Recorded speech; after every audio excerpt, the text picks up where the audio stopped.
क्या है, more than 20 या 30, जिस हिसाब से भी राइस की क्वालिटी हो। ठीक है, तो अगर उस हिसाब से कैलकुलेट करोगे तब तो HCR और कम हो जाएगा। ठीक है, बट अगर उस हिसाब से कैलकुलेट करोगे तो ये क्रिटिसिज्म होगा कि इट इज ओवर एस्टिमेटेड, है ना। तो ये प्रॉब्लम है। एक तो सब्सिडीज गवर्नमेंट देती है वो काउंट नहीं हो रहा है, और अगर काउंट करें तो क्रिटिसिज्म क्या होगा, that it is over estimated, क्योंकि फिर हेड काउंट रेशियो तुम्हारा डिक्लाइन हो जाएगा ना, नंबर ऑफ पुअर पीपल या पुअर हाउस होल्ड वो डिक्लाइन हो जाएगा। क्योंकि जब वो अभी अभी जैसे मान लो किसी का 990 हो रहा है, अब उसको सब्सिडी वाला सिलेंडर जोड़ लो उसमें 300 रुपये और, तो ऊपर आ गया कि नहीं, है ना। तो ये प्रॉब्लम होती है। नेक्स्ट देखो, under reporting of consumption expenditure, under reporting of consumption expenditure, under reporting of consumption expenditure by household to get the BPL benefits, to get the BPL benefits। ठीक है, तो दो चीजें इसमें याद रखनी है। इन कमेटीज के जो वो थे कैलकुलेशन थे, उसमें क्या प्रॉब्लम थी, एक तो सब्सिडी, जो गवर्नमेंट सब्सिडी देती है वो सब्सिडी नहीं काउंट होता है। दूसरा क्या है, अंडर रिपोर्टिंग। क्यों अंडर रिपोर्टिंग करते हैं, क्योंकि उनको फिर BPL का बेनिफिट नहीं मिलेगा ना, अगर वो इसके ऊपर आ जाएंगे तो BPL का बेनिफिट नहीं मिलेगा उनको, तो वो जानबूझ के कई सारे हाउस होल्ड अंडर रिपोर्टिंग करते हैं। तो ये दोनों प्रॉब्लम ही सारी कमेटीज ने फेस किया है। ठीक है, और सिर्फ हाउस होल्ड कंजम्पशन या एक्सपेंडिचर पे पॉवर्टी नहीं डिफाइन कर सकते हैं, पॉवर्टी के और भी मेजर्स हैं। तो next come to the alternate measurement of poverty.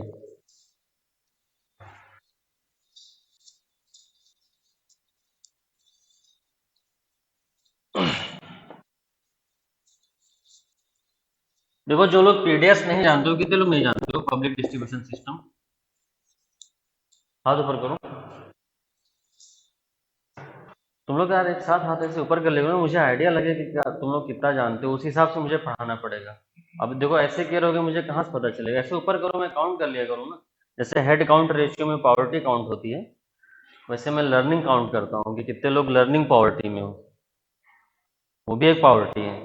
तो हाथ ऊपर करो, काउंट करने दो, नहीं तो कैलकुलेशन गलत आ जाएगा।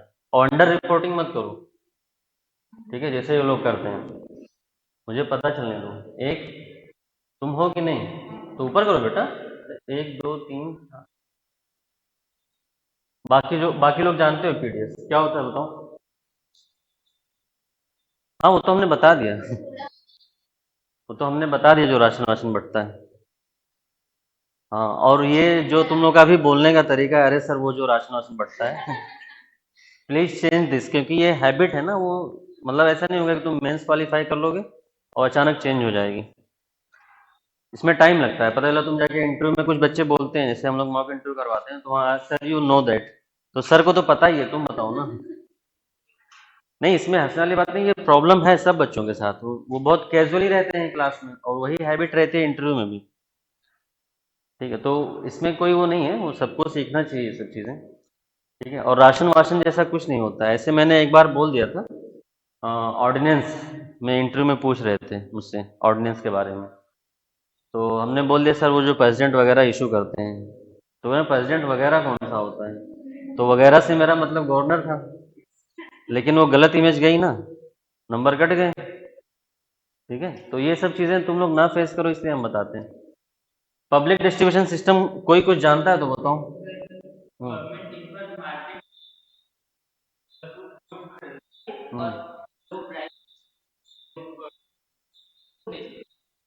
वो लोगों को बेचती है, चलो और कुछ।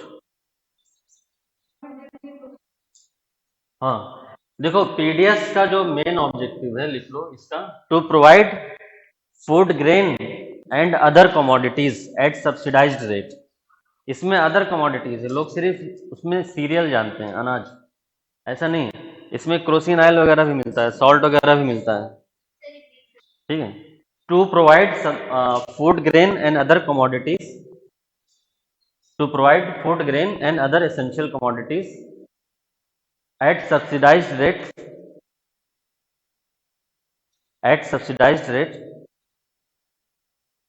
for food and nutritional security. For food and nutritional security. ठीक है, nutritional security, food and nutritional security. इसका ऑब्जेक्टिव मेन क्या है? सब्सिडाइज रेट पे फूड सीरियल्स या फूड ग्रेन्स, ठीक है, as well as few other essential commodities जैसे आयोडाइज सॉल्ट वगैरह भी प्रोवाइड करते हैं ताकि न्यूट्रिशन की प्रॉब्लम ना हो। तो बच्चे सिर्फ फूड सिक्योरिटी लिखते हैं, तो फूड सिक्योरिटी के साथ साथ it is also concern with the nutritional security. तो ये पीडीएस का ऑब्जेक्टिव है। इसमें क्रोसिन ऑयल वगैरह भी गांव में देते हैं, ठीक है, पल्सेस वगैरह भी देते हैं। तो इसका मतलब क्या हुआ कि food security and nutritional security both, but at the subsidised rate. ये इसका ऑब्जेक्टिव है मेन, ठीक है। अब इसमें कुछ इश्यूज होते हैं। इश्यूज क्या है वो मैं बता देता हूं, जल्दी से समझ लो। इश्यूज में सबसे पहले इसमें आता है inclusion exclusion error. Inclusion exclusion error, it means कि दोज हु आर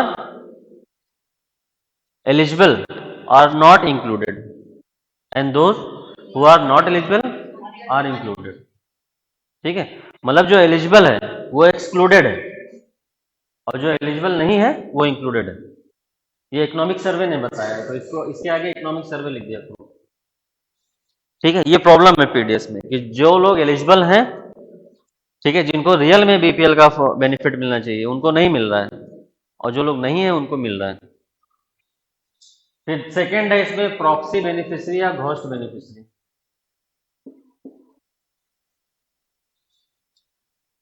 प्रॉक्सी और घोस्ट बेनिफिशियरी,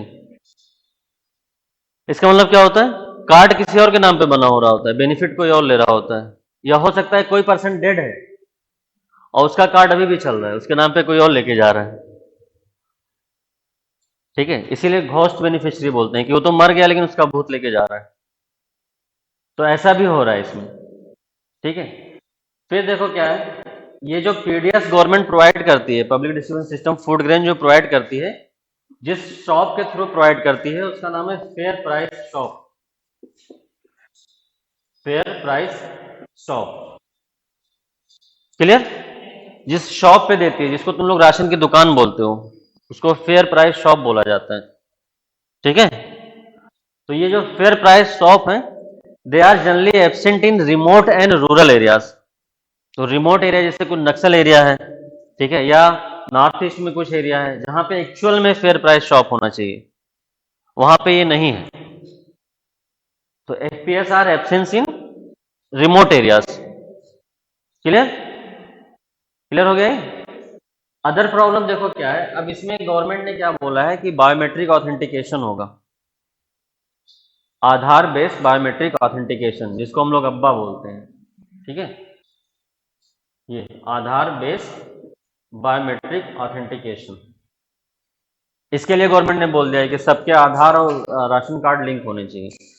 अब इसमें तुमने देखा होगा आधार बेस, ये लिखा हुआ है आधार बेस्ड बायोमेट्रिक ऑथेंटिकेशन, ठीक है। अब इसमें होता क्या है, तुम्हें फिंगर लगाना पड़ता है ना, कभी कभी वो मशीन रीड ही नहीं करती है। ऐसे झारखंड में एक लड़की के साथ हुआ था, उसकी डेथ हो गई और वो उसका आधार जो है वो रीड नहीं हो रहा था। इस पे 2-3 साल पहले का ये न्यूज़ है।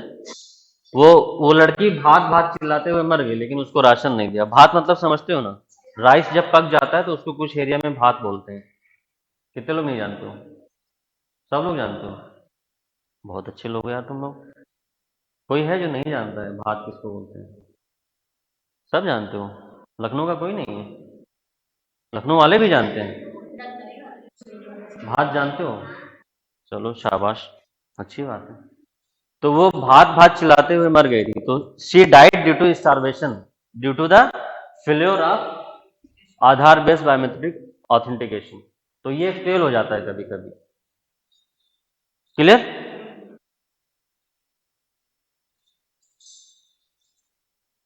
हो गया?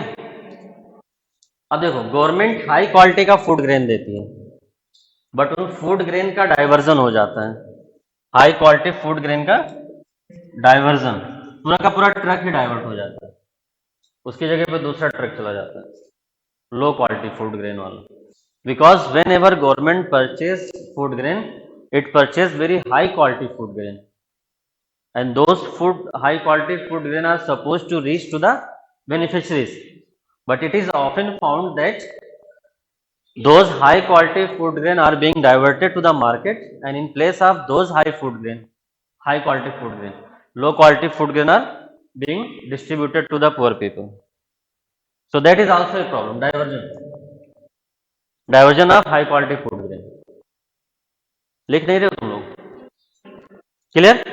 देन लीकेज भी होता है उसमें, लीकेज इन द सेंस कि गवर्नमेंट जितना भेजती है उतना वो लोग सेल ही नहीं करते हैं, ठीक है? जैसे गांव में लोगों को पता नहीं होता है, जैसे गवर्नमेंट ने बोला 5 kg राइस देना है तो बोलते हैं इस बार गवर्नमेंट ने 3 ही भेजा है। So those people are generally illiterate and they are unaware about the scheme, उनको तो बस लगता है कि ये मिल रहा है इतना ही बहुत है, यही ले लो।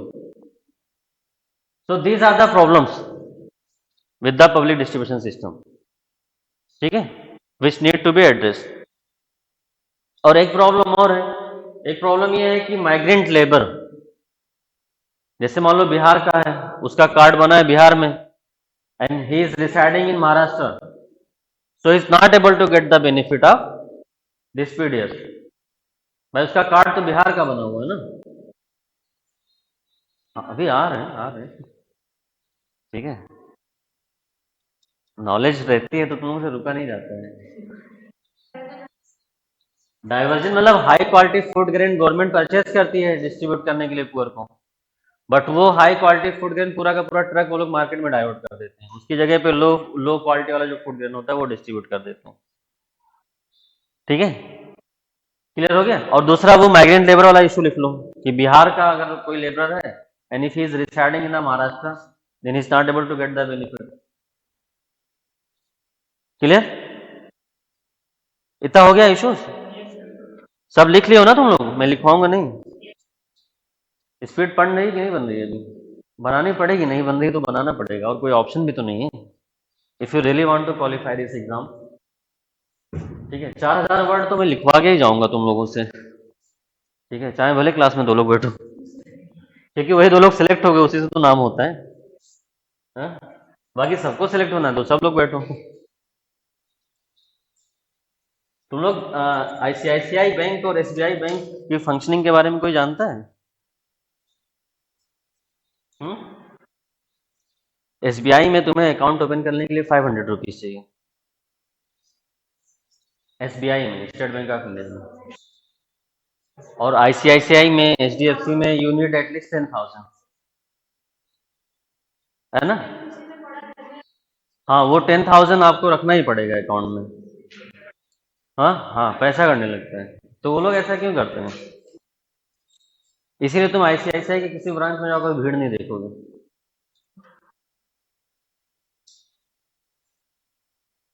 देखो मान लो उन्होंने 2 अकाउंट खोल दिया, 2 अकाउंट में उनका बिजनेस कितने का हो गया? 20,000 का। अब एसबीआई को वही बिजनेस करने के लिए कितने क्लाइंट चाहिए? 500 के हिसाब से 40। अब 40 लोग एक साथ बैंक में जाएंगे तो भीड़ नहीं होगी? 40 लोगों को सेटिस्फाई करना, 40 लोगों का ध्यान देना, लेकिन वो गवर्नमेंट है तो उनको देखना होता है कि भाई सबका फाइनेंशियल इंक्लूजन हो, सबका अकाउंट खुले, लेकिन प्राइवेट वाला ये थोड़ी देखेगा, उसको तो बस बिजनेस चाहिए ना, तो वो क्या करता है, वो उन्हीं 2 पे फोकस करता है और वो उसके 40 के बराबर हो जाते हैं, तो 2 को मेंटेन करना भी आसान होता है, ठीक है। तो अब गवर्नमेंट ने तुमको अपॉर्चुनिटी दे दी कि अच्छा ठीक है जाओ वहाँ पढ़ लो, ठीक है, अब तुम नहीं पढ़ोगे तो कोई ज़बरदस्ती थोड़ी कर लेगा। कुछ लोग आते हैं ना 500 जमा करके फिर आते ही नहीं है अकाउंट में, कभी कोई ट्रांजेक्शन ही नहीं करते हैं, तो तुम नहीं करोगे तो उसमें मैं क्या कर सकता हूँ? तुम्हारी मर्जी है, तुम ट्रांजेक्शन करोगे तो हम सर्विस देंगे, नहीं करोगे तो पकड़ने थोड़ी जाएंगे। आईसीआईसीआई वाले तो फोन करके घर तक पहुंच जाते हैं, अरे सर क्या प्रॉब्लम हुई, है ना?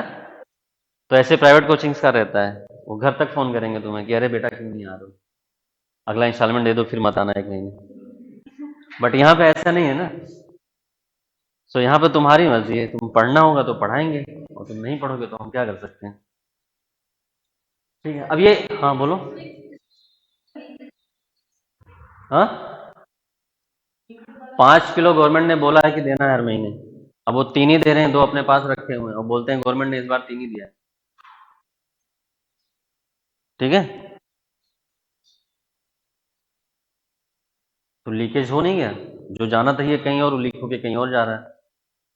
जैसे तुम्हारे पानी के टंकी में अगर लीकेज हो जाए, बाथरूम में पानी आने के बजाय तुम्हारे रूफ पे जाएगा, पूरे फ्लोर पे जाएगा, तो वही इसी को लीकेज बोलते हैं, लीकेज ऑफ फूड ग्रेन। ठीक है, अब देखो इसके लिए गवर्नमेंट ने कुछ स्टेप भी लिए हैं।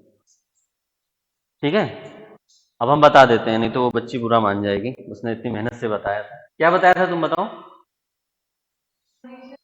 हाँ, one nation one ration card. ठीक है, जो माइग्रेंट लेबर वाला इशू है उसके लिए one nation one ration card. अब खुश हो। ठीक, हम बच्चों को भी खुश करते रहते हैं ना। तो क्या होता है इसमें one nation one ration card में, बोलो। हाँ, मतलब महाराष्ट्र का मान लो कोई लेबर है, वो दिल्ली में आके रह रहा है, या दिल्ली का कोई लेबर है वो यूपी में आके रह रहा है, या यूपी का कहीं और रह रहा है, तो उसको उस कार्ड पे अगर उसके पास one nation one ration card है, ठीक है, तो अगर वो बिहार का लेबर है महाराष्ट्र में जाके रह रहा है, तो महाराष्ट्र में भी उसको राशन मिल जाएगा, बट आधा, पूरा नहीं। क्योंकि मान लो उसकी आधी फैमिली यहाँ रह रही हो, अब 2 लोग वहां रह रहे हो, तो पता चला वहां पे पूरा उठा के बेच दें, बिहार वाली फैमिली वो पता चला फेमाइन में चले गए वो लोग। ठीक है, फिर दूसरा क्या किया है, और भी गवर्नमेंट ने कुछ स्टेप लिया है। ठीक है, जैसे जीपीएस ट्रैकिंग सिस्टम लगा दिया है ट्रक में, ताकि ट्रक डाइवर्ट ना हो। अभी डाइवर्ट हो रहा था ना, ट्रक डाइवर्ट हो रहे थे ना, तो जीपीएस से ट्रक को लोकेट करते रहते हैं कि भाई यहां से निकला तो गया कहाँ, तो वहां से निकल के कहीं और जाएगा तो पकड़ में आ जाएगा ना। हाँ, तो जीपीएस ट्रैकिंग सिस्टम लगा दिया है ट्रक्स में। क्लियर है। हाँ, तो ये स्टेप लिए गए। फिर बिहार गवर्नमेंट है, बिहार गवर्नमेंट ने क्या किया है ये भी लिख लो, इन्होंने फूड कूपन दिया है। फूड कूपन, अब देखो इसको समझ लो, अभी हम बताएंगे कि इसमें भी लोग इंडिया वाले जुगाड़ कैसे लगाते हैं। ठीक है, बिहार गवर्नमेंट ने क्या किया, फूड कूपन। ठीक है, फिर दिल्ली गवर्नमेंट ने क्या किया, डोर स्टेप डिलीवरी करवा दिया है।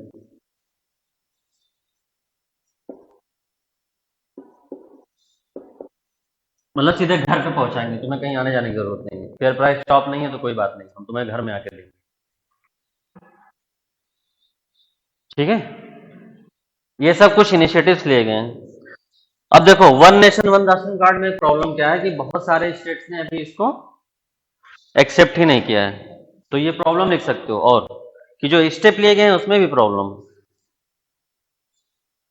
बहुत सारी जो गवर्नमेंट है, स्टेट गवर्नमेंट, उन्होंने भी इसको एक्सेप्ट ही नहीं किया है one nation one ration card. और इसमें क्या होता है ना, कंपेटिबिलिटी का भी इशू आता है। ठीक है, इसके लिए तुम्हें पूरा सॉफ्टवेयर अपडेट करना पड़ेगा, इलेक्ट्रॉनिक पॉइंट ऑफ सेल जो सिस्टम होता है उसको अपडेट करना पड़ेगा। तो अभी बहुत सारे स्टेट्स ने अपडेशन ही नहीं किया है, ऑप्टिमल यूज नहीं हो पा रहा है इसका one nation one ration card का। सॉफ्टवेयर चेंज करना पड़ेगा ना, वहां के भी उसमें दिखाना पड़ेगा, बिहार के भी महाराष्ट्र के भी, तभी तो कंफर्टेबल होगा। तो ये सब नहीं हुआ है अभी। क्लियर है। फिर ये बिहार वाला जो फूड कूपन था, ये बहुत अच्छी स्कीम थी जो गवर्नमेंट लेके आए थे। इसमें ये था ना कि पहले जो फेयर प्राइस शॉप पे जो डीलर है, ठीक है, उसको आप ले जाके फूड कूपन दीजिए, और वो आपको उसके बदले में राइस देगा, या जो भी क्वांटिटी देनी है, राइस वीट जो भी। फिर वो फूड कूपन वो गवर्नमेंट को देगा, फिर गवर्नमेंट उसके अकाउंट में पैसे डाल देगी। ये है ना अच्छा भाई, जितना फूड कूपन ले जाके दोगे गवर्नमेंट में उतना पैसा दे देगी, ये भी अच्छा था। ठीक है, बट वहां पे भी लोग क्या करते हैं गांव वगैरह में, जैसे कुछ न्यूज़ वगैरह चलने लगती है कि जैसे मान लो इंडिया चाइना का भी कॉन्फ्लिक्ट चल रहा है, या इंडिया पाकिस्तान के साथ कुछ कॉन्फ्लिक्ट चल रहा है, या कहीं पे फ्लड आ गया है या कुछ हो गया है, तो वहां पे ये कई बार न्यूज़पेपर में आया है कि वो लोग क्या करते हैं, बोलते हैं गवर्नमेंट ने इस बार बोला है in the name of nationalism कि फूड कूपन दे दो, वहाँ फ्लड आया, वहाँ ज़्यादा ज़रूरी है देना, या इंडिया चाइना का वहाँ वार हो रहा है तो वहाँ पे फूड ग्रेन ज़्यादा ज़रूरी है भेजना, ठीक है, या कहीं पे लैंडस्लाइड आ गया, डिजास्टर कहीं पे हो गया, ठीक है, तो इस तरह से करके वो गांव वाले बेचारे भोले भाले लोग वो फूड कूपन ही पकड़ा दिए और राइस ही नहीं लिए। तो ये लोग भी करते हैं ऐसा, बिहार में ऐसा हुआ है बहुत बार, ठीक है, तो ये प्रॉब्लम है उसमें। अब तुम्हें यह है कि ये सब प्रॉब्लम्स हैं, तो फिर हमें करना क्या है, सोल्यूशन क्या आता है इसका?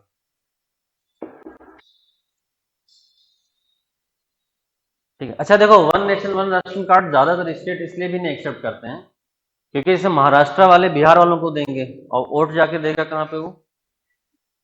बिहार में, ठीक है, या यूपी वालों को दिल्ली गवर्नमेंट दे रही है, वोट कहाँ दे रहा है वो जाके? यूपी में दे रहा है। तो इसके लिए क्या करें ना, गवर्नमेंट उनको इंसेंटिवाइज कर दे, या जो शेयर है वो शेयर कर दे एक्सपेंडिचर। जैसे मान लो 1,000 रुपया आ रहा है, तो अगर 200 रुपये वहां से जा रहे हैं बिहार गवर्नमेंट से और 800 रुपये वहां से जा रहे हैं महाराष्ट्र गवर्नमेंट से, तो उसको शेयर कर लें, या सेंट्रल गवर्नमेंट खुद उनको इंसेंटिवाइज कर दे, तो एक सोल्यूशन ये निकल सकता है, ठीक है।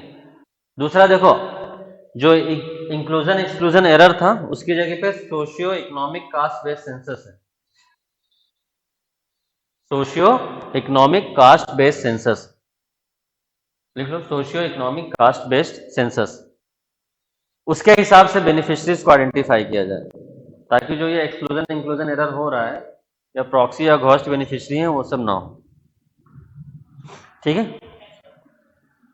फिर ये जो गवर्नमेंट ने स्टेप लिया, दिल्ली गवर्नमेंट ने, उसको हम लोग इमिटेट कर सकते हैं। ये बिहार गवर्नमेंट ने जो लिया है ये भी अदर स्टेट में इंप्लीमेंट कर सकते हैं। Plus awareness among the people, ठीक है, सिविल सोसाइटी ऑर्गेनाइजेशन या एनजीओ के थ्रू उसका एडवर्टीजमेंट करवा के अवेयरनेस कि हाँ ऐसा भी हो रहा है, ताकि लोगों को पता चले। तो ये दोनों स्टेप अदर स्टेट कॉपी कर सकते हैं, ये दोनों बहुत अच्छे स्टेप हैं, तो अदर स्टेट से कॉपी करवा दो। क्लियर है? लिख रहे हो तुम लोग कि नहीं?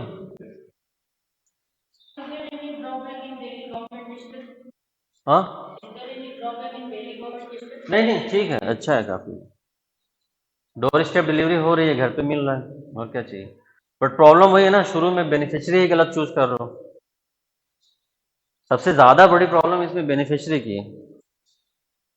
वो सॉल्व हो जाए तब और चीजें अपने आप सॉल्व हो जाएंगी, मतलब और भी प्रॉब्लम्स हैं, ऐसा नहीं है, ठीक है। अच्छा हाँ, एक प्रॉब्लम और है, जो ये फेयर प्राइस शॉप को एलोकेशन होता है उसमें पॉलिटिसाइजेशन बहुत ज्यादा है, ये भी लिख सकते हो वहां पे। कोई है गांव का? देखो गांव में होता है ना, वो प्रधान के जो सबसे आसपास के लोग होते हैं उन्हीं को मिलता है, फिर वो प्रधान और वो कोटेदार बोलते हैं उसको, है ना, दोनों मिल बांट के खाते हैं, और उसमें से विलेज सेक्रेटरी जो होता है उसको पहुंचाते हैं, वीडियो को भी पहुंचाते हैं। तो ये जो पॉलिटिसाइजेशन है वो एक इशू वहां पे और लिख लो, ठीक है, politicisation in allocation of fair price shop,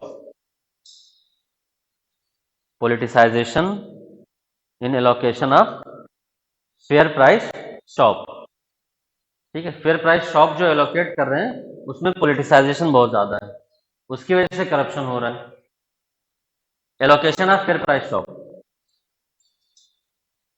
देखा होगा, और कोई गांव का है, गांव में ऐसा होता है, ठीक है, कि जो प्रधान होता है गांव का, उसके जो आसपास के लोग होते हैं, जो उसके बहुत करीबी लोग होते हैं, उन्हीं को मिलता है, फिर वो और प्रधान और विलेज सेक्रेटरी तीनों मिलकर खाते हैं, तो इससे करप्शन होता है, ठीक है। तो इसमें सोल्यूशन में ये भी लिख सकते हो, ठीक है, कि पॉलिटिसाइजेशन को कम करने के लिए क्या करोगे, मेरिट बेस्ड एलोकेशन, ठीक है, या allocation of FPS in the gram panchayat meeting, ग्राम पंचायत की जो मीटिंग है उसमें दो कि किसको देना है।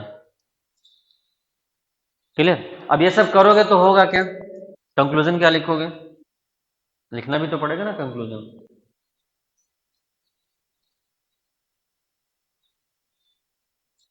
कंक्लूजन वगैरह लिखना नहीं जानते हो ना तुम लोग अभी? अच्छा, तुम लोगों को से मैंने बोला था United nation sustainable development goal याद करने के लिए, किसी को याद हुआ?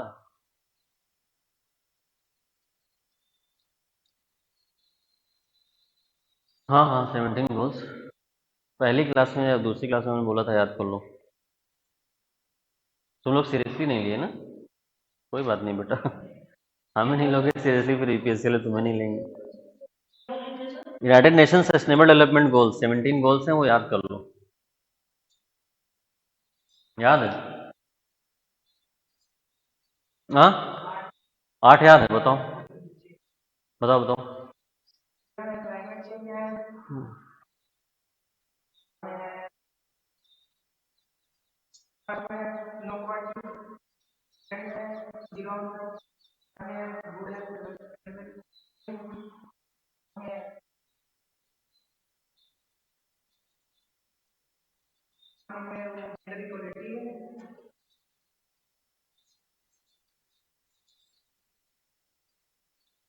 डीपीएससी याद है, directive principle of state policy?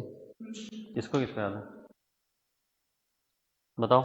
Nutrition की बात हो रही है कहीं पे? डीपीएसपी में न्यूट्रिशन की बात हो रही है कहीं पे? कोई आर्टिकल है न्यूट्रिशन से रिलेटेड? पढ़े हो ना सब लोग डायरेक्टिव प्रिंसिपल? हाँ, क्या 39 में क्या है? 46 में क्या है? हाँ, आर्टिकल तो लिखोगे ना, अभी कंक्लूजन लिखोगे तो।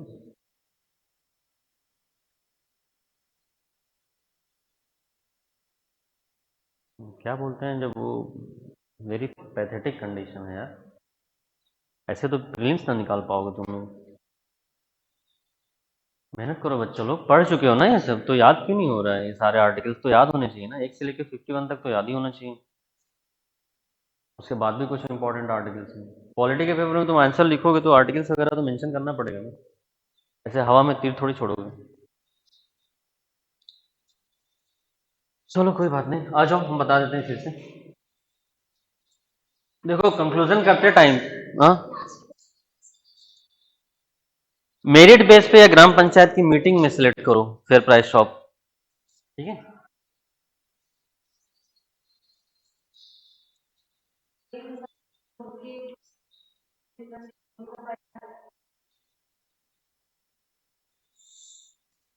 उनके लिए तो फायदा के लिए कर ही रहे हैं।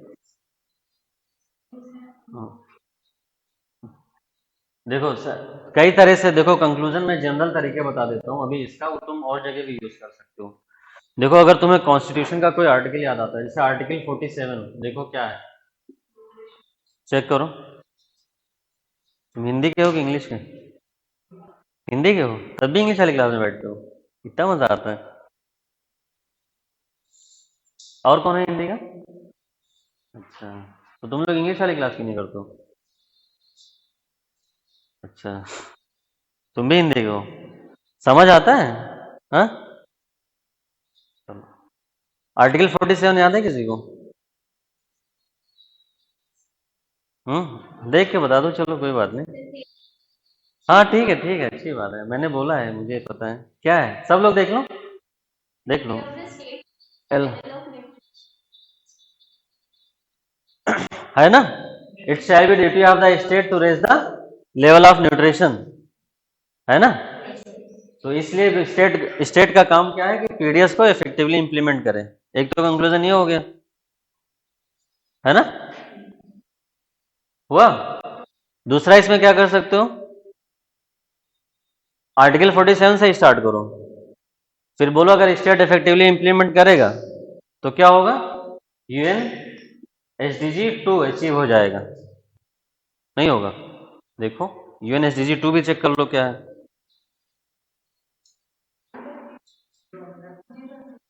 है ना? तो अगर आर्टिकल 47 वाली ड्यूटी गवर्नमेंट सही से निभाए और पीडीएस को इफेक्टिवली इंप्लीमेंट करे तो एसडीजी 2 इंप्लीमेंट अचीव हो जाएगा ना बाय 2030। हुआ बढ़िया कंक्लूजन कि नहीं? और तुमने नॉलेज की डाइवर्सिटी भी दिखा दी कि सर हम हमें सब आता है, आप पूछो, तुम्हारी कॉपी तो वहां बोलेगी। अच्छा, इसके लिए बहुत दिमाग लगाना पड़ता है, सोचना पड़ता है, तो बच्चे भाग जाते हैं, उनको लगता है यार पटवारी बन जाएंगे, बहुत लेखपाल बन जाएंगे। क्या करोगे यार, 28-30 हजार रुपये मिलते हैं, वो उनके लिए है जिनका कॉग्निटिव डेवलपमेंट नहीं हो पाया है। मतलब वो जॉब अच्छी है, मैं उसको मना नहीं कर रहा हूँ, ठीक है, उनकी भी ज़रूरत है, बट हर किसी की अपनी एक क्षमता होती है ना, कैपेसिटी होती है। कोई डीएम बन जाता है, कोई क्लर्क बन जाता है ना? तो जो डीएम बनने लायक है कम से कम वो तो डीएम बने ना। अब तुम लोग के अंदर अभी वो है, और नहीं है तो अभी टाइम है डेवलप करने का, डेवलप करो। ठीक है। फिर देखो पीडीएस के लिए दो कमेटी बनाई गई है, एक शांता कुमार कमेटी है और एक डीसी वाधवा कमेटी है। तो इनके रिकमेंडेशन को भी इंप्लीमेंट करवा सकते हो। डीसी वाधवा, वाधवा वाधवा और एक शांता कुमार कमेटी।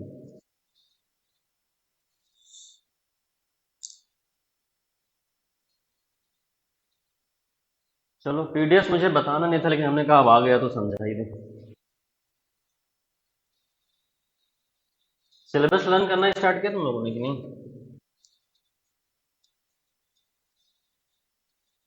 हाँ, नहीं सिलेबस लर्न करो यार, ऐसे तुम लोग मुंह उठा के चले जाते हो, शर्म वरम नहीं आती? हमसे तो यार हमारे गुरु जी कुछ बोल देते तो हम रात भर जगते थे कि गुरु जी का सम्मान रख लिया जाए, है ना, भारतीय परंपरा है, सम्मान मेरे मेरे सम्मान में भी पढ़ लो।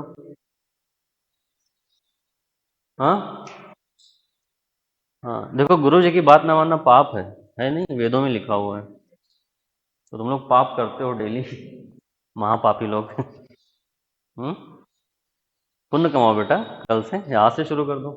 चलो अल्टरनेट मेजर पे आ जाते हैं, वहां पे सारी प्रॉब्लम थी। अब उसके लिए अल्टरनेट मेजरमेंट क्या है? ठीक है, तो पहला मॉडल है हमारा मल्टी डायमेंशनल पॉवर्टी इंडेक्स।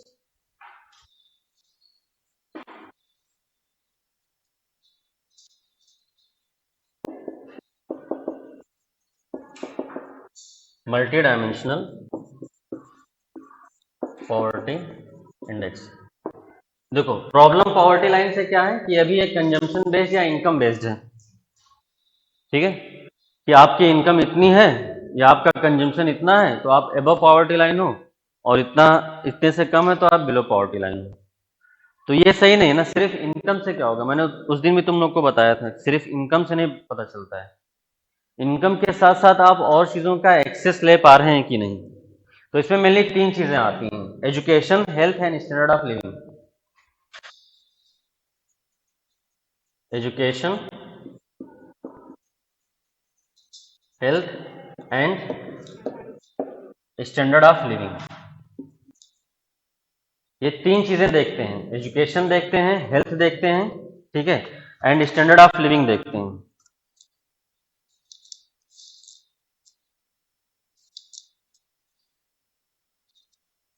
ठीक है, अब देखो एजुकेशन में क्या देखते हैं, हेल्थ में क्या देखते हैं, स्टैंडर्ड ऑफ लिविंग में क्या देखते हैं, ये भी मैं बोल देता हूँ, लिख लो। एजुकेशन में देखते हैं, सबसे पहले लिखो school enrolment of child, school enrolment of child.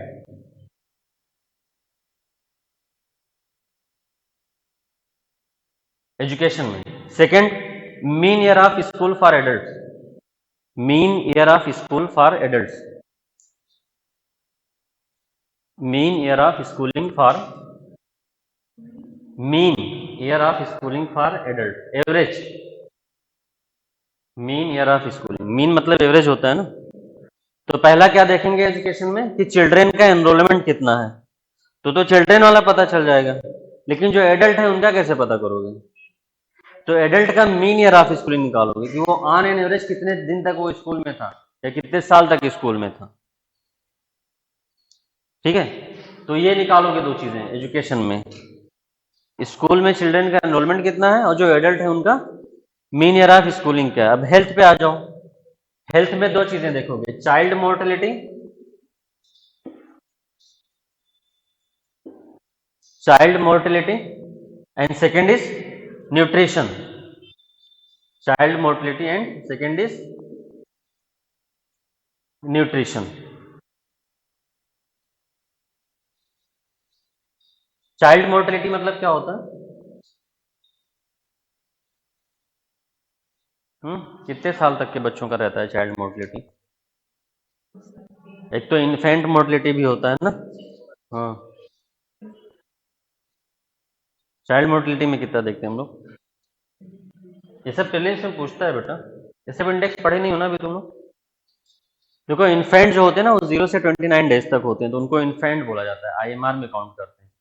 और जब 0 से 5 1 मंथ से 5 मंथ तक होता है तो उसको चाइल्ड मोर्टेलिटी में काउंट करते हैं, लेस देन 5 ईयर।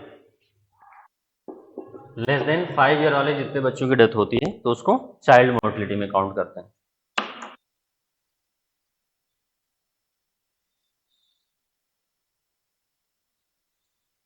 क्लियर? अब देखो स्टैंडर्ड ऑफ लिविंग में 6 चीजें हैं।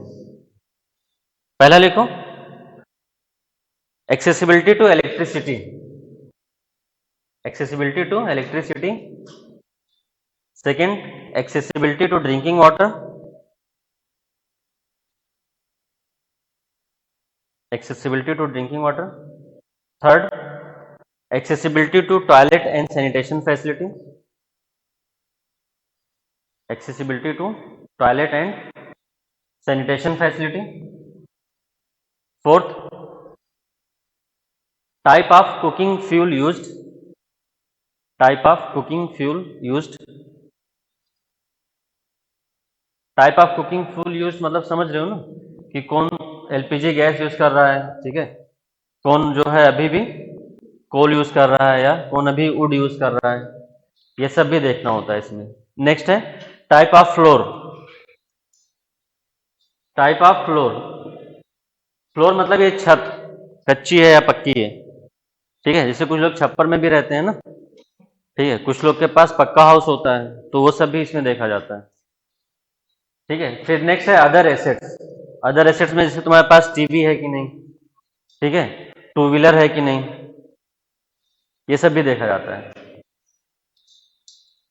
टीवी, टू व्हीलर, रेफ्रिजरेटर, ठीक है, वॉशिंग मशीन, ये सब भी चेक करते हैं अदर एसेट्स में। क्लियर है? तो टोटल कितने हो गए? दो इधर से मिलाओ, अरे नहीं नहीं, दो इधर वाले, दो इधर, 4 और ये 6, 10 हो गए ना टोटल। तो हमारे पास 10 पैरामीटर है। अब कंडीशन देखो, कैसे पता चलेगा कि कोई मल्टी डायमेंशनली पुअर है कि नहीं। पॉवर्टी से अब हम लोग आगे निकल चुके हैं, अब हम लोग मल्टी डायमेंशनल पॉवर्टी चेक कर रहे हैं। तो अब पता कैसे चलेगा, उसके लिए दो कंडीशन है। पहला लिखो if deprivation is 3 out of 10, if deprivation is 3 out of 10, if deprivation is 3 out of 10, then it is multi-dimensional poor, multi-dimensional poor मतलब इस 10 में से किसी के पास अगर 3 चीजें नहीं है तो वो किस में आ जाएगा? मल्टी डायमेंशनल पुअर में आ जाएगा। नेक्स्ट लिखो if deprivation is 6 out of 10, if deprivation is 6 out of 10, then severe poverty, severe poverty,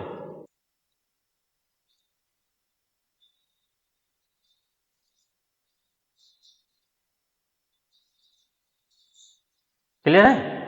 हाँ, अब देखो इतना सब तो यूपीएससी में पूछेगा, पीसीएस में क्या पूछता है कि ये कौन से ईयर में निकला था, तो 2010।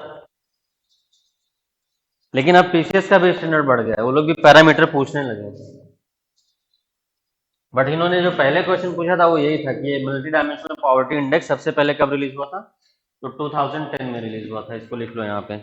और कौन रिलीज करता है? यूएनडीपी, यूएनडीपी जानते हो ना, क्या है यूएनडीपी? हाँ, यूनाइटेड नेशन डेवलपमेंट प्रोग्राम।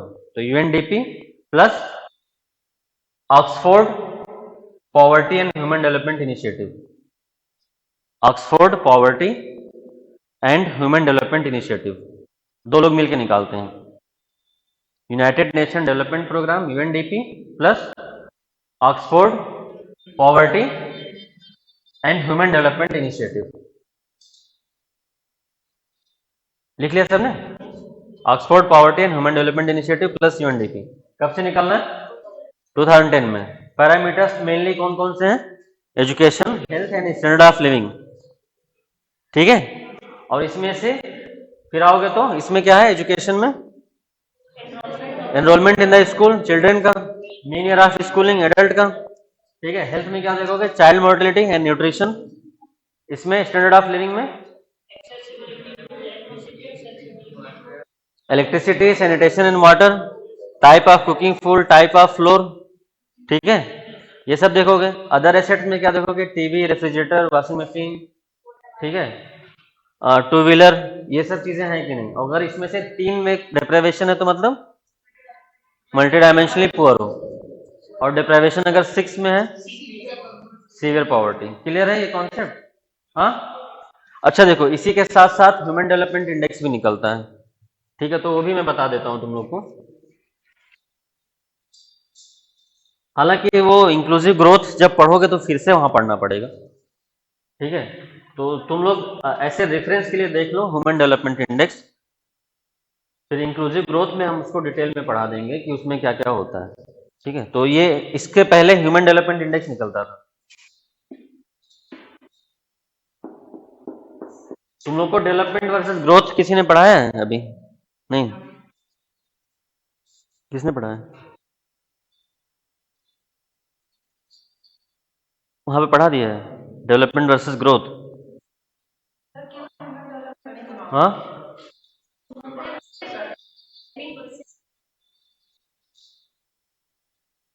क्या डिफरेंस है बताओ।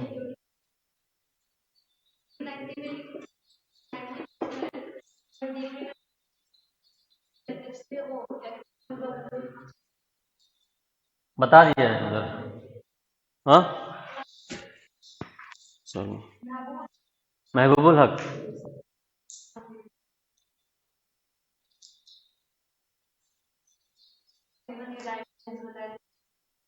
हाँ, लाइफ एक्सपेक्टेंसी एट बर्थ होता है, ठीक है। वो मैं पूछ रहा हूँ डेवलपमेंट वर्सेस ग्रोथ पूरा टॉपिक है, इंक्लूसिव ग्रोथ वो पढ़ा है कि नहीं अभी?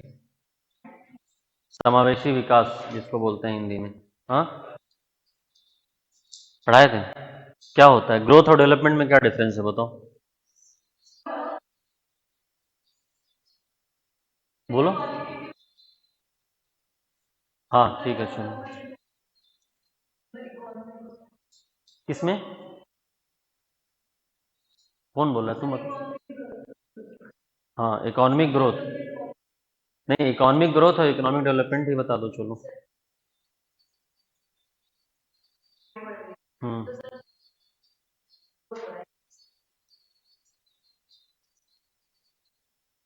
मतलब हाइट बढ़ने के साथ तुम्हारा दिमाग भी बढ़ा है कि नहीं?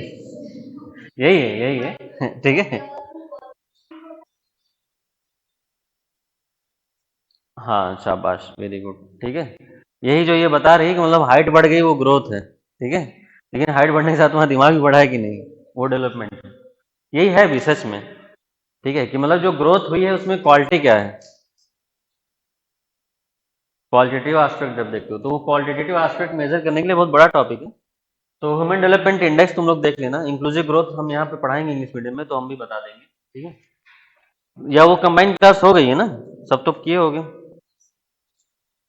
जिन्होंने नहीं किया होगा वो देख लेना ह्यूमन डेवलपमेंट इंडेक्स, नहीं तो फिर रह जाएगा यार, ठीक है, या बता दें। हाँ चलो लिख लो, ह्यूमन डेवलपमेंट इंडेक्स लिख लो।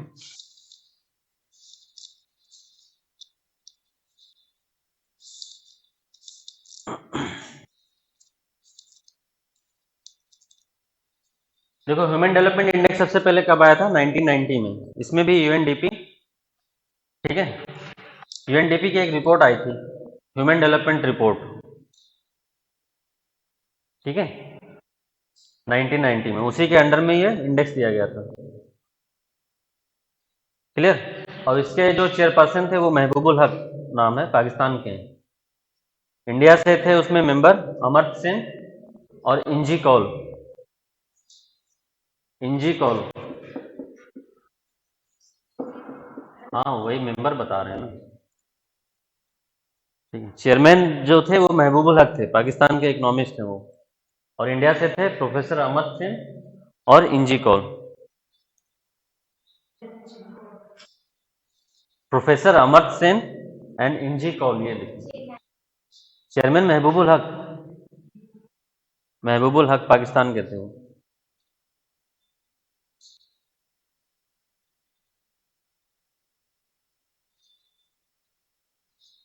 इसमें भी पैरामीटर वही है, health, education and standard of living. Health, education and standard of living. यहाँ पे भी वही तीनों पैरामीटर है, लेकिन इसके अंदर क्या ले रहे हो वो डिफरेंट है थोड़ा, ठीक है, पहले हेल्थ पे लिख लो। हेल्थ में हम लोग लेते हैं लाइफ एक्सपेक्टेंसी।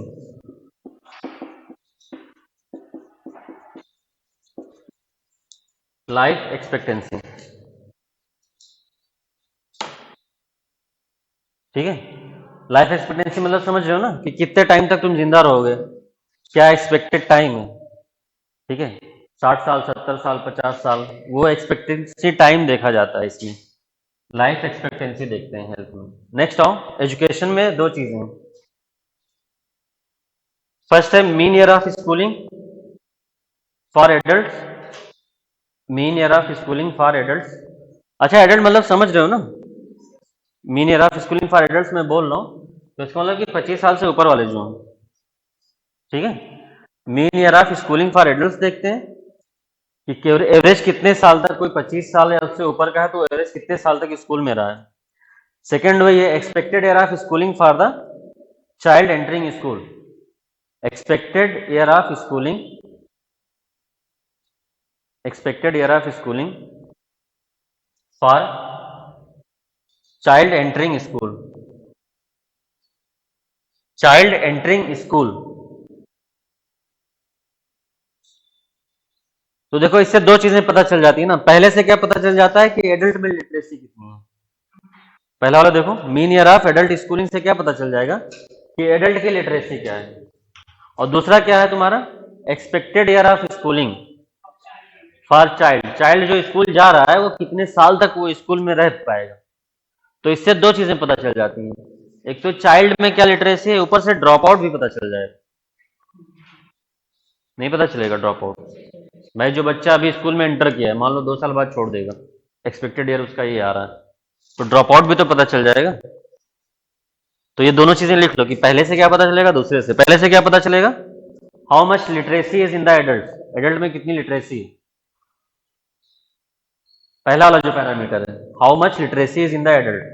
और दूसरे वाले से पता चलेगा क्या, how many children are in the school and what is the drop out ratio. How many children are in the school and what are the drop out ratio. मतलब कितने बच्चे स्कूल में, ये पता चल जाएगा, और कितने ने ड्रॉप आउट किया वो भी पता चल जाएगा। तो दो चीजें पता चल जाती हैं इससे। नेक्स्ट आ जाओ तुम, standard of living. Standard of living जो मेजर करते हैं, वो मेजर करते हैं ग्रॉस नेशनल इनकम। ये सब सर ने समझाया है ना, जीडीपी, जीएनपी, ये सब। हाँ, तो ग्रॉस नेशनल इनकम क्या होता है बताओ, कोई जानता है तो।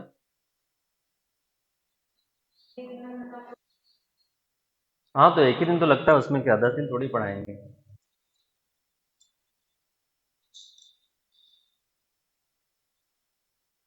मुझे लग रहा है कि सर ने सब पढ़ाया है, मुझे बताया ही गया है कि सर पढ़ा चुके हैं, जीडीपी, जीएनपी। हाँ, हाँ, तो कंबाइंड क्लास हुई थी ना वो।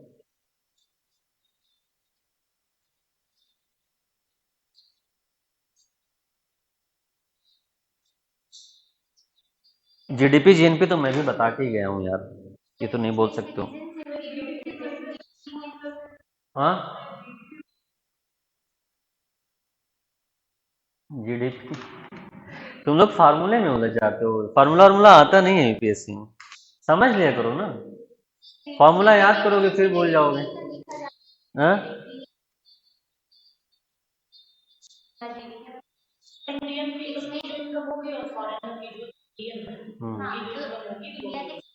इनकम, इनकम तो हम लोग बाद में निकालेंगे।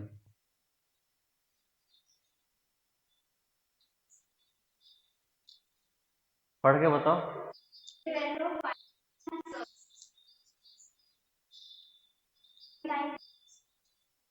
विद इन डोमेस्टिक टेरिटरी,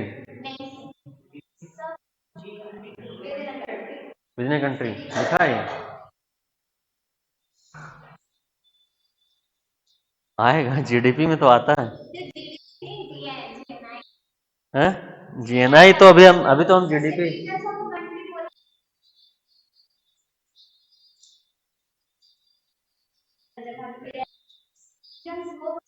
किसने लिखवाया है? अच्छा सर, चलो ठीक है, कोई बात नहीं, ठीक है। देखो जीडीपी जो होता है final value of goods and services produced within the boundary या within the domestic territory of a country, ठीक है। उसमें सिटीजन का मतलब नहीं है, सिटीजन जीएनपी में आएगा। उल्टा लिख लिया होगा तुमने। अच्छा जीएनपी बता रहे थे तुमने जीडीपी बोल के जीएनपी बता दिया। ठीक है, तो जीडीपी में क्या होता है, जीडीपी समझ लो जो लोग नहीं जानते हो। जीडीपी मतलब क्या होता है, final value of goods and services. जो लोग नहीं जानते हो लिख लो, final value of goods and services produced within the domestic territory within a fix time period. ठीक है, अब उसमें सिटीजन प्रोड्यूस कर रहा है, ठीक है, कोई फॉरेनर प्रोड्यूस कर रहा है, इससे मतलब नहीं है। एक कंट्री के जो टेरिटरी है उसमें जो भी चीजें प्रोड्यूस हो रही होंगी उसको हम लोग जीडीपी बोलते हैं। क्लियर, सबको क्लियर है। जीडीपी, जीएनपी में क्या होता है, जीएनपी में जो net factor income from abroad घटाते हैं, ठीक है। Net factor income from abroad का मतलब क्या होता है, जीएनपी में जो सिटीजन प्रोड्यूस करता है वो जीएनपी में होता है। अब वो विद इन कंट्री करे या जाके यूएस में करे।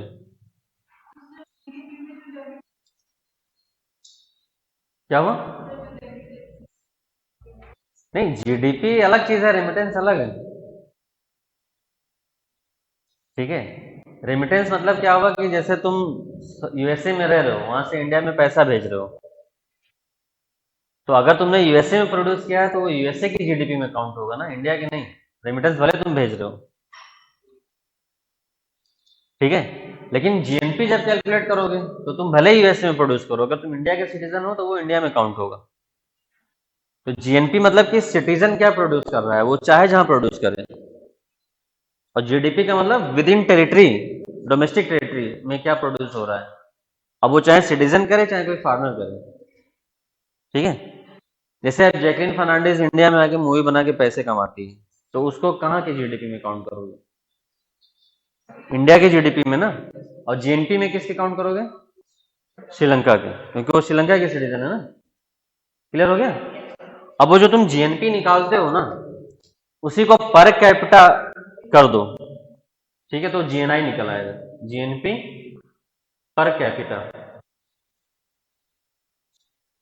ग्रॉस नेशनल प्रोडक्ट जो निकालते हो, ठीक है, पर पर्सन कर दो या पर कैपिटा कर दो।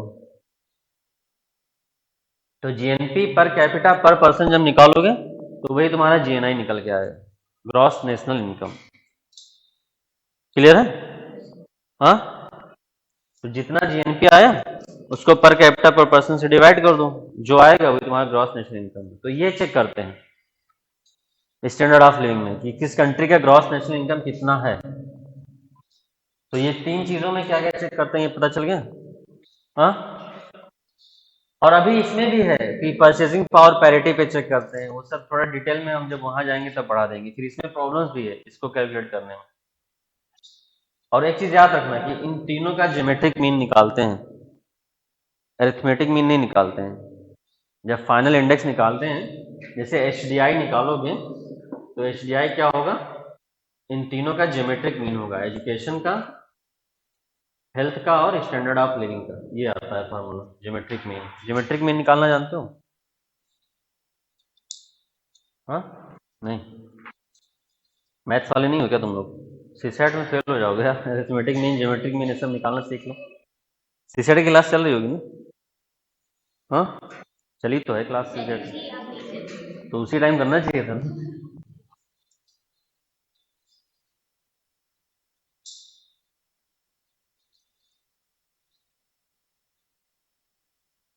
हो गया ये? क्या निकालते हैं? ज्योमेट्रिक मीन, लिख लेना इसको, इन तीनों का, हेल्थ का, एजुकेशन का, स्टैंडर्ड ऑफ लिविंग का ज्योमेट्रिक मीन निकालते हैं। अच्छा, इसके पीछे भी रीजन है कि ज्योमेट्रिक मीन ही क्यों लेते हैं, अरिथमेटिक मीन क्यों नहीं लेते हैं?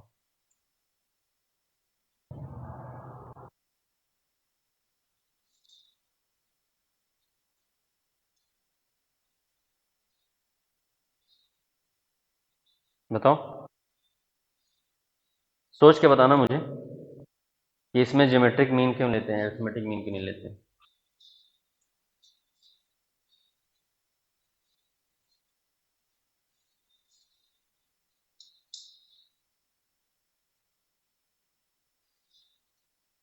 अच्छा 10, 2 और 3 का ज्योमेट्रिक मीन निकालो। 10, 2 और 4 का, ठीक है, या 10, 2, 3 का, 10, 10, 2 और 3, इसका अरिथमेटिक मीन निकालो कितना आएगा। हाँ हाँ, अरिथमेटिक मतलब एवरेज होता है, मतलब तीनों को जोड़ दो, 3 से डिवाइड कर दो। हाँ 5 आएगा, 3 से तो डिवाइड करना है ना। हाँ 10, 2 और 3, 5 आएगा। इसी का ज्योमेट्रिक मीन निकालो। ज्योमेट्रिक मीन कैसे निकालते हैं, तीनों को मल्टीप्लाई करो फिर उसका क्यूब रूट लो। तीनों को मल्टीप्लाई करो देन उसका क्यूब रूट लेना है। हाँ निकालो।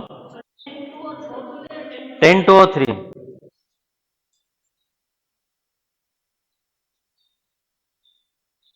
बहुत दिमाग लगाना पड़ता है ना मेरी क्लास में। हाँ 2, हाँ तो 2√12 ज्यादा होगा या क्या ज्यादा होगा बताओ। √12 क्यों करो यार, और कम करो उसको। 2√12 क्या होता है।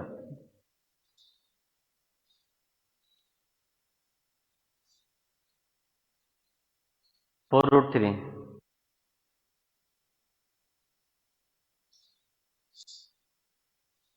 बताओ, ये तो हालत है इस देश के नौजवानों की कि ज्योमेट्रिक मीन और अरिथमेटिक मीन नहीं निकल रहा है।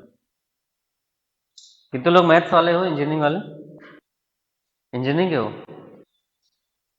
तुम। इंटर तक तो मैथ्स बहुत लोगों ने पढ़ा होगा यार। चलो ठीक है, देखो, अगर कोई एक नंबर बहुत ज्यादा है और बाकी दो नंबर कम है, ठीक है, उनका अरिथमेटिक मीन निकालोगे तो ज्यादा आएगा, ठीक है, लेकिन अगर उनका ज्योमेट्रिक मीन निकालोगे तो बहुत कम आएगा।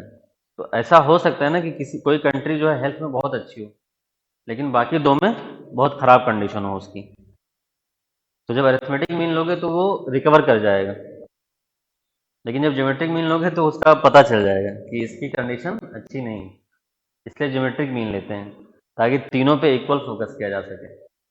तो ज्योमेट्रिक मीन लेने का यही फायदा होता है, इसलिए ज्योमेट्रिक मीन लिया जाता है। अभी तुम इसका ज्योमेट्रिक मीन निकालोगे ना तो उससे कम ही आएगा, जैसे उसका 5 आया है तो इसका 5 से कम आएगा, ठीक है, क्लियर। तो इसलिए ज्योमेट्रिक मीन लिया जाता है। अब इसमें भी प्रॉब्लम है, तुम कुछ भी मीन ले लो, जैसे देखो इसमें से कहीं तुम्हें इनकम इनइक्वालिटी पता चल रही है, इनकम इनइक्वालिटी, ठीक है, कहीं पता चल रही है, या पॉवर्टी, उस कंट्री में इनकम इनइक्वालिटी कितनी है और पॉवर्टी कितनी है, कहीं पता चल रहा है। तो ये इसका ड्रॉबैक है, लिख लो इसको भी, ये मेंस में भी क्वेश्चन आ सकता है, ठीक है। लटक जाओगे तुम लोग अगर सही से लिखोगे नहीं तो। ड्रॉबैक क्या है, हाँ, इनकम इनइक्वालिटी और पॉवर्टी का जो इम्पैक्ट है वो इसमें कंसिडर नहीं हो रहा है, क्लियर। हाँ, और सेकंड क्या है, जेंडर इनइक्वालिटी कहीं दिख रही है, हो सकता है वहां के मेल में अच्छी लिटरेसी रेट हो, 100% हो, ठीक है, और फीमेल का हो सकता है 30% भी ना हो, है ना पॉसिबिलिटी, वो भी नहीं पता चल रहा है यहाँ से, ठीक। और देखो, क्वांटिटी तो पता चल रही है, क्वालिटी कैसे पता चलेगी, है ना। क्वांटिटी तो पता चल गई ना, जैसे इंडिया में 77% लिटरेसी रेट, ऐसे है ना कुछ, हाँ, है कि नहीं। और वहां का यूथ क्या है, अरिथमेटिक मीन और ज्योमेट्रिक मीन नहीं निकाल पा रहा है। ये पता चलता, बताओ, नहीं पता चलता ना, लेकिन हम सारे राज खोलेंगे, है ना। लिटरेसी रेट 77 पर, वो तो बहुत दूर की बात होगी, वो तो हायर एजुकेशन हो गया। इवन आसर एक है रिपोर्ट निकाल, annual survey of education report, नाम लिख लो। प्रथम एक एनजीओ है, प्रथम, उसका एक रिपोर्ट आता है, annual survey of education report. ये सब तुम्हें याद करना पड़ेगा धीरे धीरे, अगर तुम्हें अच्छे नंबर से सिलेक्ट होना है तो, मतलब प्रॉपर आईएएस बनना है। ये सब बच्चों को याद रहता है जो आंसर लिखते हैं, तुम लोग बोलोगे तो हम कुछ कॉपियां दिखा देंगे तुम लोग को, अच्छी कॉपियां, ठीक है, जो हम चेक किए हैं, ताकि तुम्हें आइडिया लगे कि बच्चे कैसे लिखते हैं। मेन तो तुम्हारे लिखने का है बेटा, जो वो वाली स्किल आ जाएगी तो प्रीलिम्स अपने आप निकल जाएगी। प्रीलिम्स की कोई तैयारी नहीं होती है, जो अच्छे लोग होंगे वो यही बताते हैं। अब वो जिसका प्री ही ना निकला हो तो वो तो बताएगा कि प्रीलिम्स बहुत इंपॉर्टेंट है, लेकिन प्रीलिम्स की ऑनेस्टली कोई तैयारी नहीं। तैयारी जो है मेंस की है। प्रीलिम्स का सिलेबस ही नहीं पता चलता है क्या है। जब तुम मेंस पढ़ने जाओ और पुराने पेपर देखो तब तुम्हें पता चलता है अच्छा प्रीलिम्स में ये आ सकता है। नहीं, प्रीलिम्स के सिलेबस में क्या है, इकोनॉमिक एंड सोशल डेवलपमेंट लिखा हुआ है, तुम पढ़ो है ना। तो तैयारी हमेशा मेंस ही करो, वहीं से क्वेश्चन बन बन के आते हैं प्रीलिम्स में। और तुम लोग को प्रीलिम्स फोबिया हो जाता है तो तुम लोग पढ़ते ही नहीं। एनुअल सर्वे ऑफ एजुकेशन की रिपोर्ट है, प्रथम एनजीओ है, प्रथम निकालती है वो एनजीओ, ठीक है। उसने बोला कि 5th क्लास के जो बच्चे होते हैं, ठीक है, उसके बच्चे जनरली 3rd क्लास की मैथ नहीं सॉल्व कर पाते हैं, इंग्लिश नहीं पढ़ पाते। 5th क्लास के बच्चे 3rd क्लास की इंग्लिश पढ़ के समझ नहीं पाते, ठीक है। तो 3rd तो मैंने ज्यादा बोले, इवन 2nd क्लास की मैथ भी नहीं सॉल्व कर पाते हैं कुछ बच्चे, ठीक है। और यहाँ पे देखो क्या लिखा हुआ है, लाइफ एक्सपेक्टेंसी लिखा हुआ है ना। तो लाइफ एक्सपेक्टेंसी में दो चीजें हो सकती हैं, एक तो तुम 90 ईयर जी रहे हो, ठीक है, और अपने बहू और बेटों के ताने सुन रहे हो, तो क्वालिटी है तुम्हारी लाइफ में? नहीं है ना भाई। ऐसे 90 ईयर जीने का क्या मतलब, उससे अच्छा तो 60 में ही चले जाओ। यह हो सकता है तुम 90 ईयर जी रहे हो बट बेड रिडन हो, बिस्तर पे लेटे हो, कोई खाना दे रहा है तो ठीक है, नहीं दे रहा है तो भूखे पड़े हुए हो। तो क्वालिटी ऑफ लाइफ नहीं पता चल पा रही है यहां से, देखो कि उसकी क्वालिटी क्या है, किस तरह की लाइफ जी रहा है वो। तो दीज आर द प्रॉब्लम्स, इसके साथ ये प्रॉब्लम थी। क्लियर। फिर एक मॉडल और है, अमर्त्य सेन ने दिया है वो मॉडल, अमर्त्य सेन।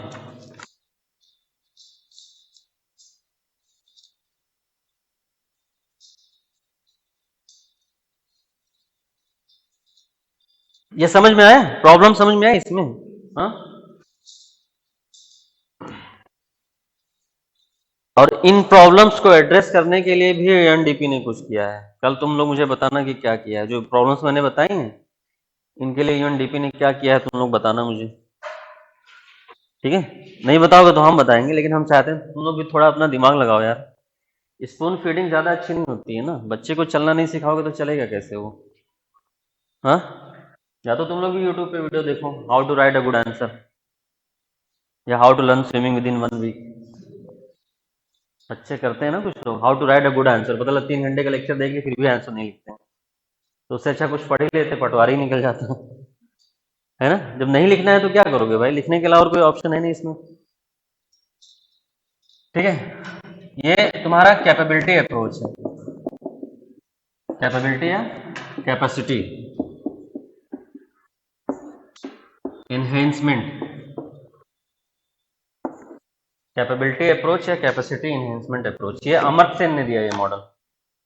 जो अभी एसडीआई में दूसरे वाले मेंबर थे उन्होंने ये मॉडल दिया है, भाई अमर्त्य सेन। ये मॉडल मुझे सबसे अच्छा लगता है, भाई Amartya Sen.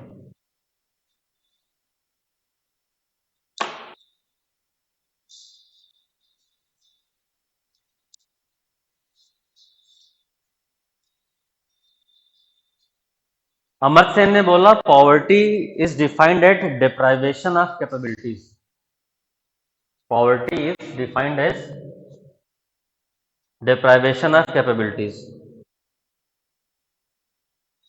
deprivation of capabilities,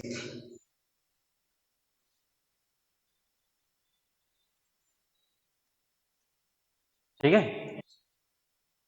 कि कैपेबिलिटी जो तुम्हारे अंदर है तुम उसको यूज कर पा रहे हो कि नहीं।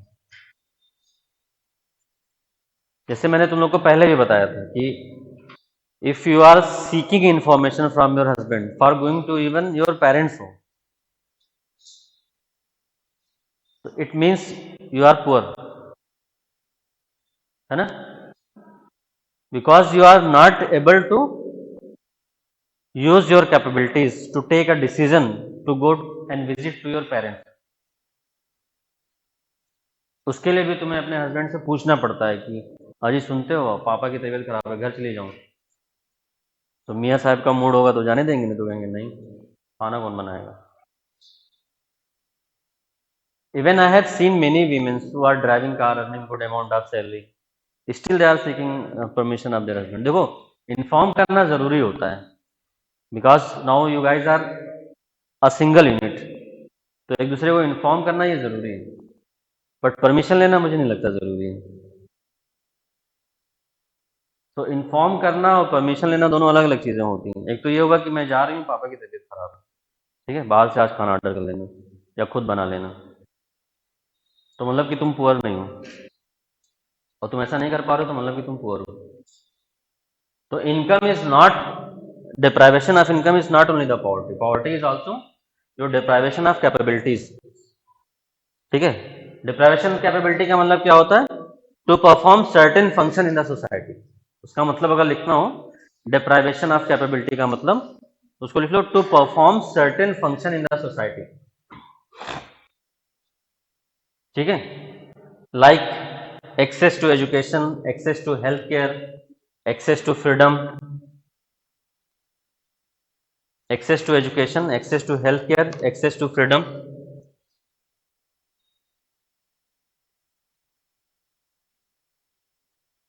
ठीक है। तो ये क्या है, capability enhancement, capability.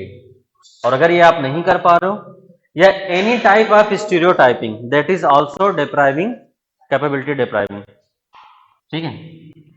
Any type of stereotyping, stereotyping मतलब समझते हो ना, नहीं जानते हो स्टीरियोटाइप का मतलब, कितने लोग नहीं जानते हो बताओ। हाँ, स्टीरियोटाइप का मतलब ये होता है ना कि लड़कियां अच्छी गाड़ी नहीं चला सकती हैं। तो अब तुम जब दिमाग में ये लेके आओगे कि girls are not a good driver, ठीक है, तो क्या करोगे, तुम उनको गाड़ी नहीं चलाने दोगे,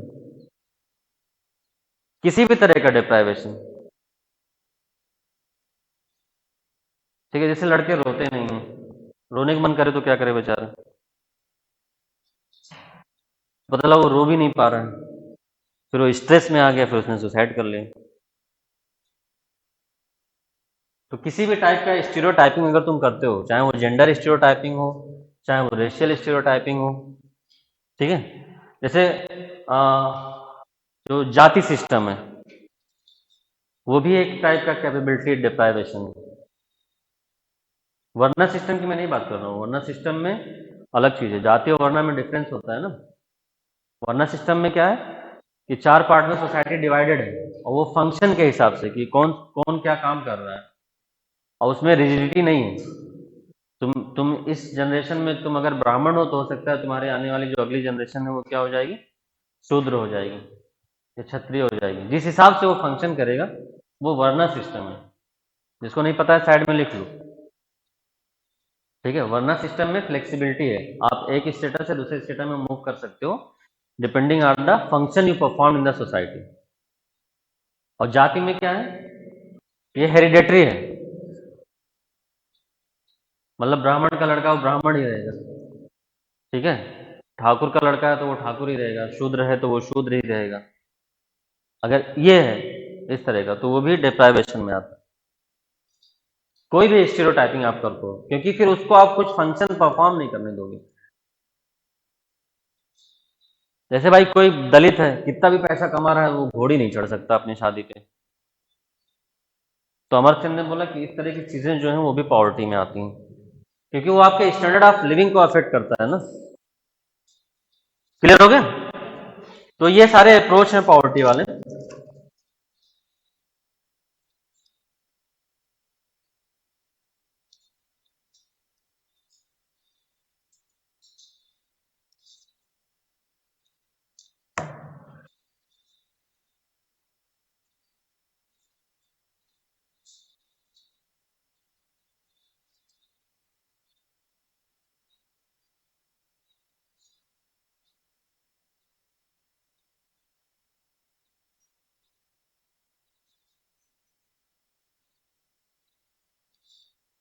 अब नेक्स्ट आ जाओ, causes of poverty in India.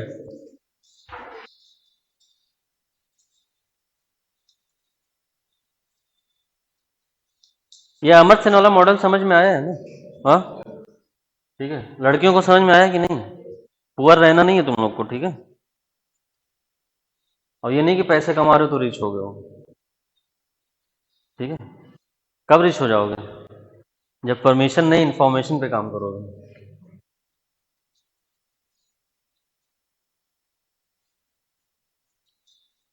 Next लिखो, causes of poverty in India.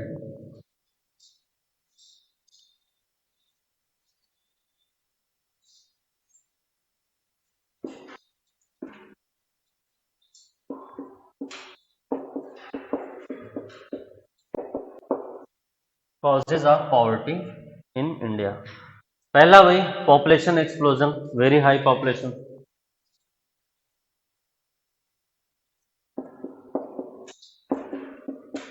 Very high population, जो हम लोगों ने अनएम्प्लॉयमेंट में भी देखा था। अब बहुत ज्यादा पॉपुलेशन है, ठीक है। वेरी हाई पॉपुलेशन क्या होगा? ये अनएम्प्लॉयमेंट, क्योंकि सबको जॉब नहीं प्रोवाइड कर सकते। और फिर अनएम्प्लॉयमेंट से क्या होगा? पॉवर्टी होगी। क्लियर? और फिर पॉवर्टी से क्या होगा? Very high population. तो ये विशियस साइकिल बोलते हैं इसको, विशियस साइकिल। दो साइकिल होता है, एक वर्चुअस एक विशियस। लिख लो साइड में। विशियस साइकिल मतलब क्या होता है कि आप जो बैड साइकिल है उसी में ट्रैप्ड है, और वर्चुअस साइकिल क्या है? गुड साइकिल, उसमें ट्रैप। ठीक है। जैसे वर्चुअस साइकिल क्या हुआ? ग्रोथ, ग्रोथ से सेविंग, सेविंग से इन्वेस्टमेंट, इन्वेस्टमेंट से फिर ग्रोथ। तो इसको हम लोग क्या बोलेंगे? ये वर्चुअस साइकिल है, पॉजिटिव है ना ये, तो इसको वर्चुअस साइकिल बोलते हैं। इकोनॉमिक सर्वे ने बताया ये वर्चुअस साइकिल। हाई ग्रोथ होगा, हाई सेविंग होगी, हाई सेविंग होगा तो हाई इन्वेस्टमेंट होगा, हाई इन्वेस्टमेंट से फिर हाई ग्रोथ होगा। तो ये वर्चुअस साइकिल है। यहाँ पे क्या हो रहा है? विशियस साइकिल है, बैड है ना ये। तो विशियस साइकिल है, very high population, very high population से क्या होगा? अनएम्प्लॉयमेंट, क्योंकि वेरी हाई पॉपुलेशन को हेल्थ केयर, एजुकेशन, ये सब फैसिलिटी नहीं मिलेगी, ठीक है। फिर उससे पॉवर्टी होगी, पॉवर्टी से फिर हाई पॉपुलेशन, ठीक है। तो एक क्वेश्चन आया था कि high population is cause of poverty या poverty is cause of high population. UPSC में आया था ये क्वेश्चन। हाँ हाँ, और पीसीएस में भी आ चुका है। तो मैं इसको समझा देता हूं, कल इसका आंसर लिख के लाना। देखो, वेरी हाई पॉपुलेशन है, ठीक है। वेरी हाई पॉपुलेशन होगा तो क्या होगा? अनएम्प्लॉयमेंट। अनएम्प्लॉयमेंट क्यों होगा वेरी हाई पॉपुलेशन से? क्योंकि वेरी हाई पॉपुलेशन जो होगी वो स्किल्ड नहीं होती है, उसके पास एजुकेशन नहीं होता है, उसके पास हेल्थ केयर फैसिलिटी नहीं होती है, इनकम अपॉर्चुनिटी नहीं होगी, वो अनएम्प्लॉयड रहेगा, उससे पॉवर्टी होगी। और पॉवर्टी से हाई पॉपुलेशन कैसे होता है?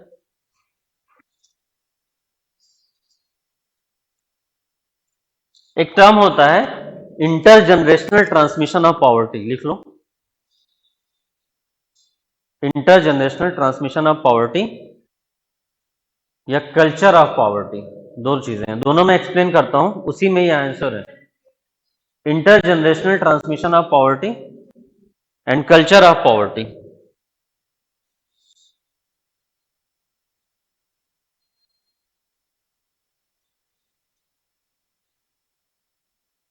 इंटरजनरेशनल ट्रांसमिशन ऑफ पॉवर्टी मतलब क्या हो रहा है कि poverty generation to generation pass हो रही है। जैसे तुम देखो, स्लम एरिया है, स्लम एरिया से बहुत रेयर केस में होता है कि कोई रिच बने।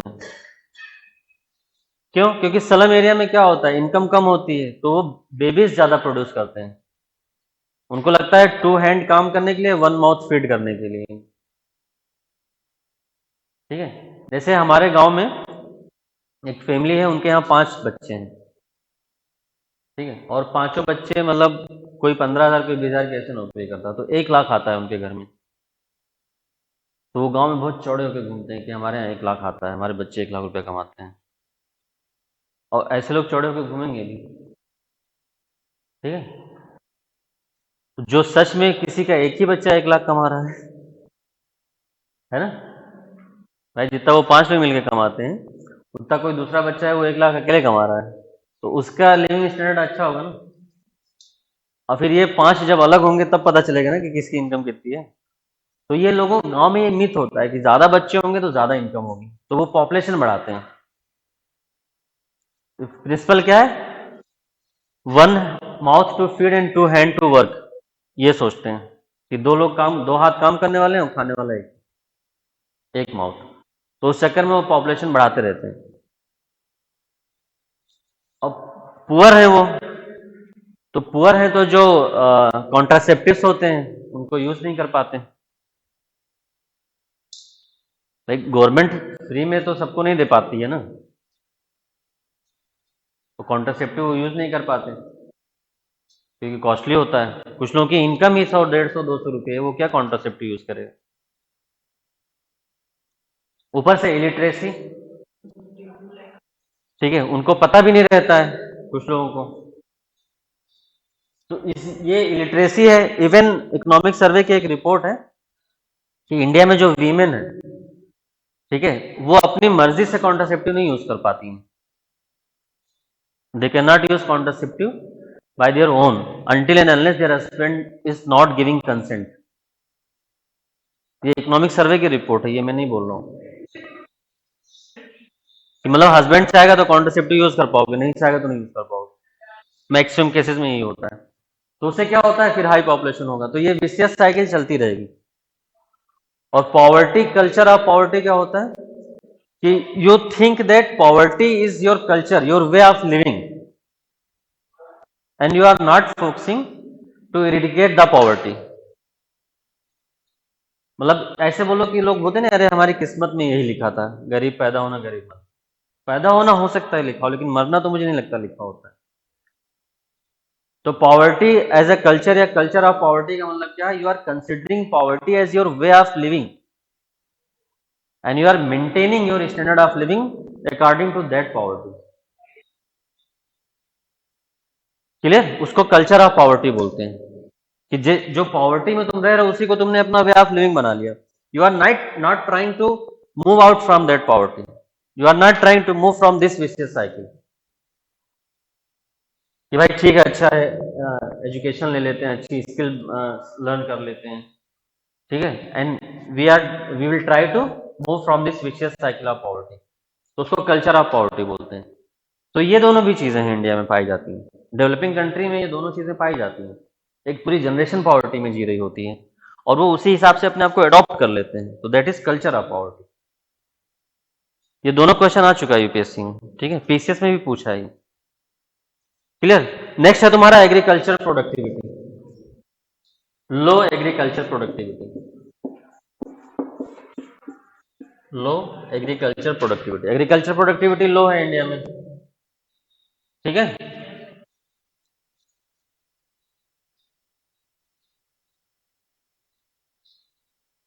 अब एग्रीकल्चर प्रोडक्टिविटी लो क्यों है? फिर से पॉपुलेशन ज्यादा है, तो पॉपुलेशन ज्यादा होने की वजह से क्या हो रहा है, fragmented land holding. Fragmented land holding मतलब छोटे छोटे लैंड में डिवाइड हो रहे हैं, ठीक है। जैसे कि पहले गांव में देखोगे तो किसी के 8 भाई, किसी के 9 भाई ऐसे रहते थे, फिर वो लैंड उन 8-9 में डिवाइड हुआ, अब उनके फिर 3-3 बच्चे, फिर उन 3 में डिवाइड हुआ, फिर उनके 2 बच्चे, फिर उनमें डिवाइड हुआ। तो there is fragmentation of land, तो मैकेनाइजेशन नहीं हो पाता है, मशीन नहीं यूज कर पाते, तो प्रोडक्टिविटी लो रहती है। इवन अब तुम नया टर्म भी लिख सकते हो, handkerchief size of land, fragmented land से भी ज्यादा छोटा हो रहा है। हैंडकरचीफ जो होता है तुम्हारा, उसके साइज के लैंड हो गए हैं अब कई जगह पे, मतलब बहुत ही छोटे छोटे लैंड जहां पे तुम मशीन यूज ही नहीं कर पाओगे। ये सब टर्म्स तुम्हें न्यूज़पेपर से मिलेंगे, ठीक है, ये सब किसी बुक में नहीं मिलेगा। तुम लोग आते मुझसे पूछते ना सर कौन सी बुक पढ़ें, तो बुक तुम्हारा बेसिक बना देगा बस, लेकिन तुम कुछ कर नहीं पाओगे जब तक तुम न्यूज़पेपर में आओगे नहीं। ये हैंडकरचीफ साइज ऑफ लैंड किसी बुक में तुम्हें नहीं मिलेगा, न्यूज़पेपर पढ़ोगे वहां से मिल जाएगा, ठीक है। फिर तुम्हारा low rate of economic development, low rate of economic development, specially post independence से 1990 तक, उसी को हिंदू ग्रोथ रेट बोलते हैं।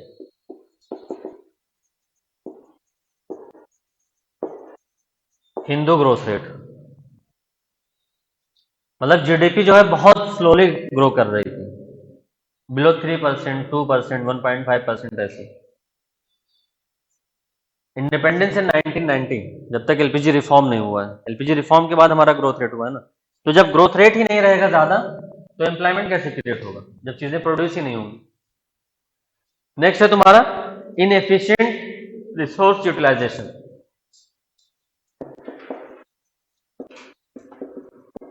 इनएफिशिएंट रिसोर्स यूटिलाइजेशन, ये भी एक बहुत बड़ा रीजन है। जो हमारे पास रिसोर्सेज है हम उनको एफिशिएंटली यूज नहीं कर पाते हैं। इनएफिशिएंट रिसोर्स यूटिलाइजेशन, ठीक है। जैसे हमारे पास मान लो ह्यूमन रिसोर्स है, लेकिन वो अंडर एम्प्लॉयमेंट में फंसा हुआ है। पीएचडी वाले चपरासी फॉर्म भरते हैं ना, सुना होगा। तो वो क्या है? इनएफिशिएंट यूटिलाइजेशन ऑफ रिसोर्सेज, है ना। तो उससे क्या हो जाता है? अंडर एम्प्लॉयमेंट हो जाता है, या डिसगाइज अनएम्प्लॉयमेंट होता है। जहां पे एग्रीकल्चर में 2 लोगों की जरूरत है, वहां पे 10 लोग काम कर रहे हैं। तो वो भी एक पॉवर्टी का रीजन है। उनको लगता है कि वो काम करते हैं, बट एक्चुअल में वो डिसगाइज अनएम्प्लॉयमेंट है, और they are not adding anything additional. Clear? तो ये चीजें हैं। बाकी कितना टाइम हो रहा है?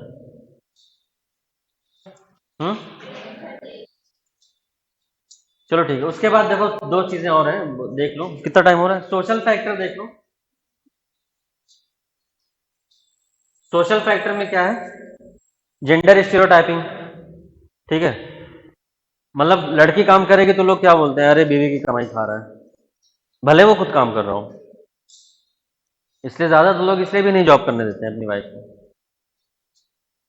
क्योंकि हमारी जो सोसाइटी है वो पैट्रियार्कल है, स्पेशली नॉर्थ इंडिया में। दूसरा रीजन क्या है? वीमेन की सेफ्टी एंड सिक्योरिटी बहुत बड़ा रीजन है, इसलिए भी वो जॉब नहीं कर पाती, तो इसलिए भी वो पुअर रह जाती है,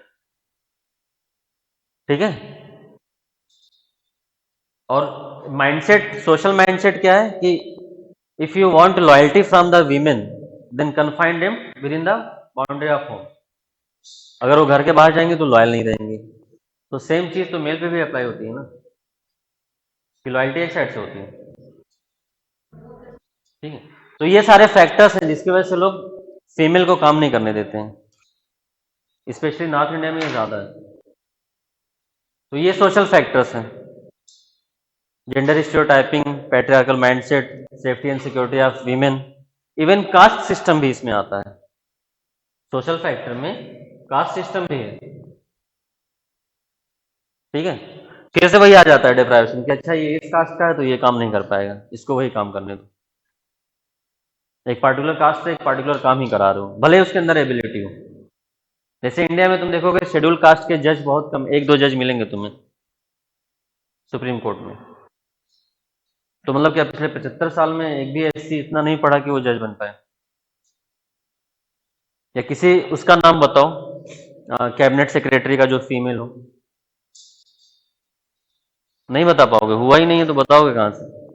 मतलब in last 75 years we are not able to produce a man, a women who can hold the position of cabinet secretary of India,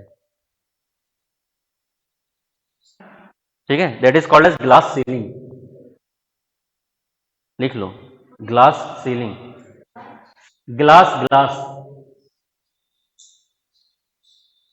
glass ceiling मतलब कि एक टाइम के बाद उनका प्रमोशन हम रोक देते हैं कि अरे यार ये तो प्रेग्नेंट हो जाएगी, फिर काम कैसे करेगी, ठीक है। या we are considering that women are fit for some particular kind of job, उसको पिंकाइजेशन ऑफ जॉब बोलते हैं। ग्लास सीलिंग समझ में आया? कि एक टाइम के बाद प्रमोशन अपॉर्चुनिटी बंद हो जाती है because of the pregnancy and lactating period of a mother. फिर पिंकाइजेशन ऑफ जॉब होता है, पिंकाइजेशन ऑफ जॉब। ये भी एक रीजन है कि वीमेन कितनी भी स्किल्ड हो, उसको कुछ पार्टिकुलर जॉब के लिए ही कंसिडर किया जाता है ना। जैसे एयर हॉस्टेस, मैंने मतलब इतने मैंने फ्लाइट ली, मैंने आज तक कभी किसी मेल एयर हॉस्टेस को नहीं देखा। मतलब अपनी फ्लाइट पे होते हैं, ऐसा नहीं है, बट बहुत रेयर होते हैं। नर्स, है ना, देखा कभी? बहुत रेयर केस में नर्स हो, मतलब मेल दिखेंगे। टीचर, टीचर वो भी छोटे लेवल पे, बड़े लेवल पे तो मेल मिलेंगे, जहाँ जहाँ फीमेल नहीं मिलेंगी। हायर एजुकेशन में तुम्हें फीमेल नहीं मिलेंगी, फिर वही क्लास चलेंगी। अरे वो छोटे बच्चों को बढ़िया से पढ़ा लेती हैं, सेंसिटिव होती हैं, केयरिंग होती हैं, तो उनको बड़े बच्चों को पढ़ाने ही नहीं दो। मतलब असिस्टेंट प्रोफेसर और प्रोफेसर मत बनने दो, प्राइमरी में टीचर तक ठीक है। ठीक है, तो ये सब प्रॉब्लम्स है जिसकी वजह से भी अनएम्प्लॉयमेंट है, पॉवर्टी है, और ये पूरा एक ट्रैप बना हुआ है, अनएम्प्लॉयमेंट, पॉवर्टी और लिटरेसी। ठीक है, चलो कल मिलते हैं फिर।